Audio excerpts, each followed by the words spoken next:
Gusto ko lang na malaman mo, Lot Chu, marami na akong nakilalang tao. At may mga babae rin naman. Pero wala akong nagustuhan sa kanila. Wala talaga ni isa. Pero ikaw, gusto kita. Hindi ko alam kung bakit kita nagustuhan. Pero pag nandyan ka, panatag ako. Naiintindihan mo? Hindi ako sigurado, pero siguro medyo. Ano, nangaasar ka lang yata eh. Umaagos na sa ilog ang tubig ng karagatan. Ah, Ano nga, Lot? Huwag kang tumawa. Gusto mo lang makarinig ng sweet na salita eh. yun lang ba?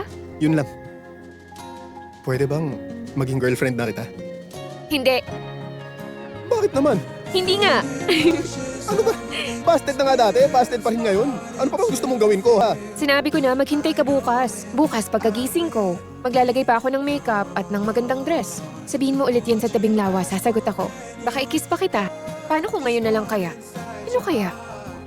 Lot Chu, buksan mo ulit yung pinto mo. Umasa ka dyan. Tiisin mo na lang muna, ha? Seryoso ka ba? Nangaasar ka? Ayaw mo patalo? Bahala ka na dyan. Bukas na lang.